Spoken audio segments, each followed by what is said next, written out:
नमस्कार विद्यार्थियों, बहुत बहुत स्वागत है नई वीडियो में।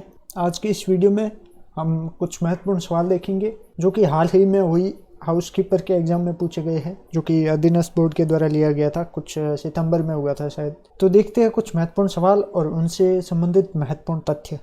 पहला सवाल है, नेजा जम्मा रिखिया किस स्थानीय लोक देवता से संबंधित है? Option A Ramdev ji, option B Mallinath ji, option C Kalla ji, option D Roopnath ji. इस सवाल का सही जवाब है ऑप्शन ए रामदेव जी। मल्लीनाथ जी का संबंध बाड़मेर से है।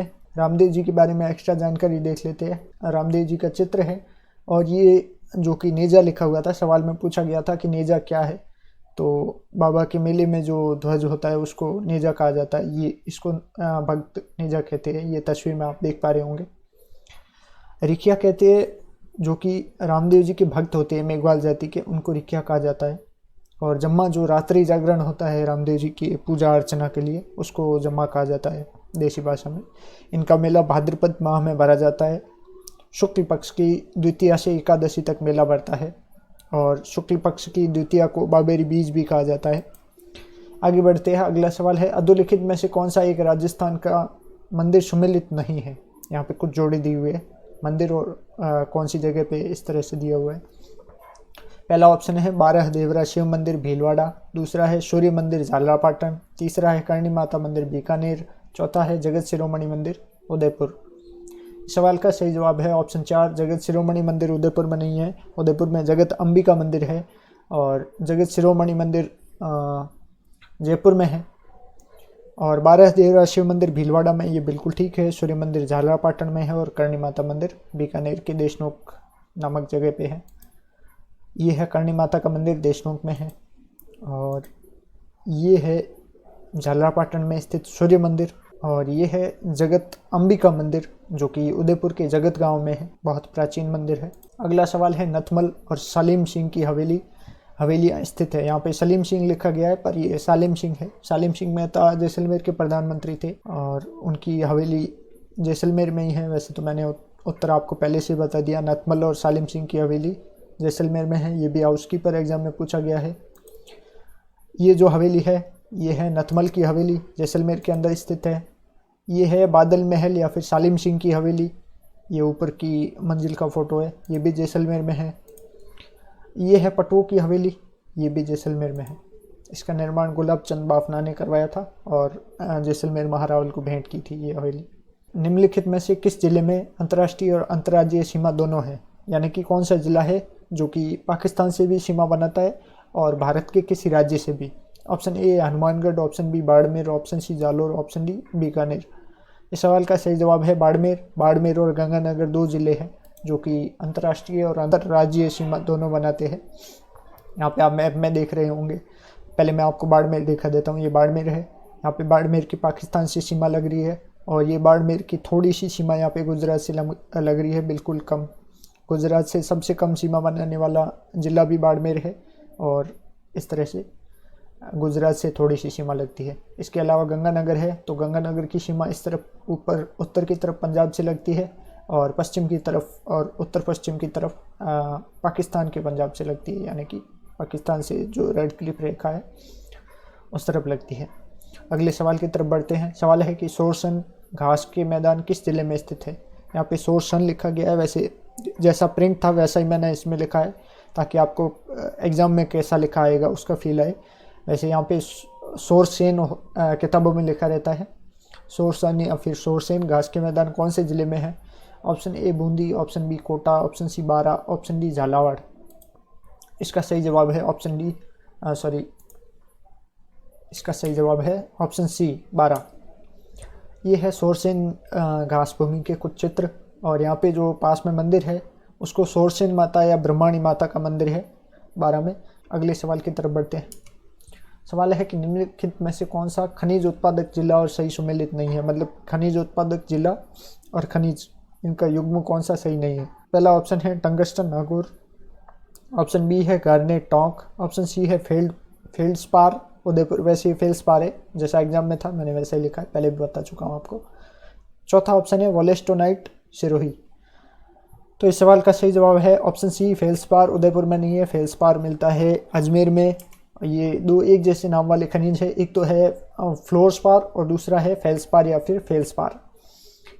जो फ्लोरस्पार है इसको फ्लोराइट भी कहते हैं, ये डूंगरपुर में मांडू की पाल में मिलता है, जबकि फेल्सपार या फिर फेल्सपार जो भी नाम है इसका, ये अजमेर में मिलता है, ना कि उदयपुर में। तो इस तरह से इसका सही जवाब था ऑप्शन सी।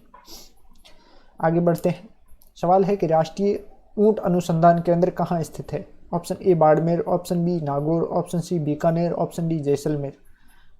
तो इस सवाल का सही जवाब है ऑप्शन सी, बीकानेर में ऊंट अनुसंधान केंद्र स्थित है।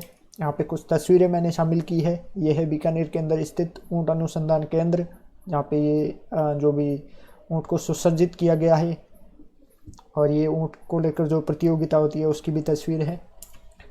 अगला सवाल है 56 के मैदान अवस्थित है। ये मैंने कम्युनिटी पोस्ट में भी पूछा था, बहुत सारे लोगों ने सही किया था। इसके ऑप्शन है प्रतापगढ़ और बांसवाड़ा, ऑप्शन बी है डूंगरपुर और उदयपुर, ऑप्शन सी है कोटा और बारा, ऑप्शन डी है सिरोही। तो इस सवाल का सही जवाब है ऑप्शन ए, प्रतापगढ़ और बांसवाड़ा के बीच में है 56 का मैदान, और मुख्यतः बांसवाड़ा में है। माही नदी के प्रवाह क्षेत्र के आसपास 56 का मैदान है। ये कुछ मैंने तस्वीरें शामिल की है। ये है माही नदी, और ये इस तरह से बांसवाड़ा और प्रतापगढ़ की सीमा के आसपास है 56 का मैदान। मैप में आप देख पा रहे होंगे। और इसके बारे में कुछ एक्स्ट्रा फैक्ट है कि 56 नदी नालों का जो समूह है, इसी को नदी नाले या फिर गांव जो भी है उसी को 56 का मैदान कहते हैं माही नदी के प्रवाह क्षेत्र में। और प्रतापगढ़ में माही नदी के प्रवाह क्षेत्र को कांठल कहते हैं। ये इससे मिलता जुलता तथ्य था, इसलिए मैंने शामिल कर लिया। आगे बढ़ते हैं। सवाल है कि निम्नलिखित में से कौन सी चोटी दक्षिण अरावली श्रृंखला में स्थित नहीं है? Option A Sher, option B Dilwara, option C Kamalnath, option D Bilali. तो शेर तो दक्षिण अरावली में ही है, क्योंकि शेर सिरोही में है, दिलवाड़ा भी सिरोही में है, कमलनाथ उदयपुर में है, जबकि बिलाली अलवर में है। देखते हैं कुछ एक्स्ट्रा चीज़ें। यहाँ पे आप देख पा रहे हो, ये है अरावली वाला क्षेत्र। इसको 3 भागों में डिवाइड किया गया है। ये है उत्तरी क्षेत्र, और ये है दक्षिणी क्षेत्र, और ये जो अजमेर के आसपास का क्षेत्र है इसको मध्य अरावली कहते हैं। यहाँ पे आप देख पा रहे होंगे उत्तरी अरावली की सर्वोच्च चोटी रघुनाथगढ़ सीकर में है। ये सीकर का कुछ क्षेत्र यहाँ पे सम्मिलित है। यहाँ पे है रघुनाथगढ़।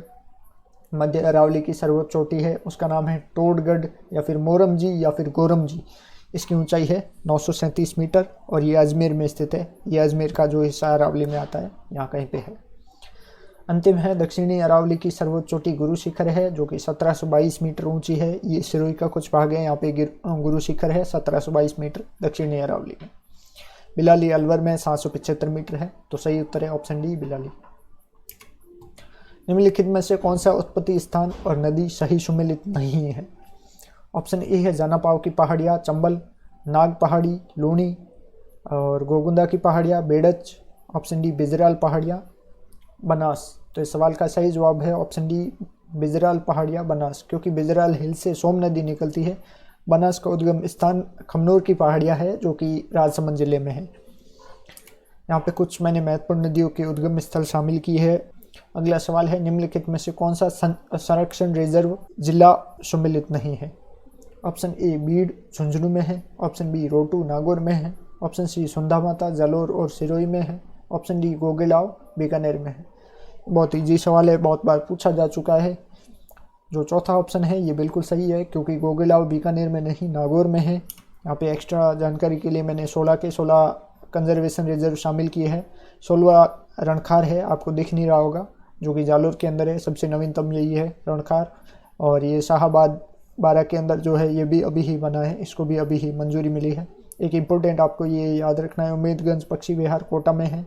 इसके अलावा झुंझुनू में 5 है टोटल। बीसलपुर जो टोंक में है, ये सर्वप्रथम घोषित कंजर्वेशन रिजर्व है, जिसे 2008 में घोषित किया गया। गुड्डा बिश्नोई जोधपुर में है, गोगिलाव नागौर में है, रोटू सबसे छोटा कंजर्वेशन रिजर्व है, ये भी नागौर में है, और जवाई बांध पाली में है। इस तरह से ये 16 के 16 कंजर्वेशन रिजर्व है, जिन्हें आप बाद में PDF में पढ़ सकते हैं। अगले सवाल की तरफ बढ़ते हैं। सवाल है कि राजस्थान में राज्य की प्रथम वन नीति किस वर्ष में घोषित की गई? ऑप्शन ए है 2001, ऑप्शन बी है 1992, ऑप्शन सी है 2010, ऑप्शन डी है 2020। दोस्तों, ये जो 2010 में वन नीति घोषित हुई थी, ये प्रथम वन नीति थी, और अभी तक इसके बाद कोई भी वन नीति नहीं आई है। तो ये नवीनतम भी है। नवीनतम मतलब अंतिम वन नीति। तो अंतिम वन नीति 2010, प्रथम वन नीति 2010। 2010 में ही वन नीति जारी हुई थी, और जल नीति भी 2010 में जारी हुई थी। यहाँ पे कुछ वनों के रिलेटेड कुछ सवाल है जो कि महत्वपूर्ण हो सकते हैं। सर्वाधिक वन क्षेत्र वाला जिला उदयपुर है, उदयपुर के बाद अलवर का नंबर पड़ता है। और सर्वाधिक प्रतिशत वन क्षेत्र वाला जिला भी उदयपुर है। उदयपुर के टोटल 23%, लगभग 23.49% भूभाग पर वन है। न्यूनतम वन क्षेत्र वाला जिला तो चूरू है, जबकि प्रतिशत के हिसाब से न्यूनतम वन क्षेत्र वाला जिला जोधपुर है, जिसके 0.48% क्षेत्रफल पर वन है। इसके अलावा जो वनों का वर्गीकरण होता है, इसके बारे में हर बार सवाल पूछा जाता है। इसमें आरक्षित यानी कि रिजर्व्ड फॉरेस्ट जो कि है 37.05%, और रक्षित या सुरक्षित या फिर प्रोटेक्टेड फॉरेस्ट वो है 56.49%। ये हाल ही में किसी एग्जाम में पूछा गया था कि सर्वाधिक प्रतिशत कौन से वनों का है, तो उसका उत्तर था रक्षित या फिर सुरक्षित। और अवर्गीकृत वन जो है वो सबसे कम है 6.46%। अगले सवाल की तरफ बढ़ते हैं। सवाल है राष्ट्रीय महिला आयोग की अध्यक्ष कौन है? Option A Vineeta Shukla, option B Rekha Sharma, option C Savita Bhardwaj, option D Mamta Tiwari. इस सवाल का सही जवाब ऑप्शन बी है, रेखा शर्मा जी है, वो राष्ट्रीय महिला आयोग की अध्यक्ष है वर्तमान में। ये जो है ये रेखा शर्मा जी है राष्ट्रीय महिला आयोग की अध्यक्ष, और ये है राज्य महिला आयोग की अध्यक्ष, ये इनका नाम है रेहाना रियाज चिश्ती जी। ये राजस्थान राज्य महिला आयोग की अध्यक्ष है वर्तमान में। आगे बढ़ते हैं। ये है भारत के मुख्य न्यायाधीश उदय यू ललित, इनका नाम है, 49वें मुख्य न्यायाधीश है। और ये है राजस्थान के मुख्य न्यायाधीश, और इनका नाम है पंकज मित्तल। ये वर्तमान में इनकी नियुक्ति हुई है। और इस तरह से ये वीडियो ख़त्म होता है। मैंने बहुत सारे मतलब कि अच्छे सवाल इंक्लूड करने की कोशिश की। उम्मीद है आपको वीडियो पसंद आया होगा, और वीडियो पसंद आया हो तो लाइक ज़रूर करें। एम करते हैं 150 लाइक्स के लिए। वीडियो देखने के लिए आपका बहुत बहुत धन्यवाद।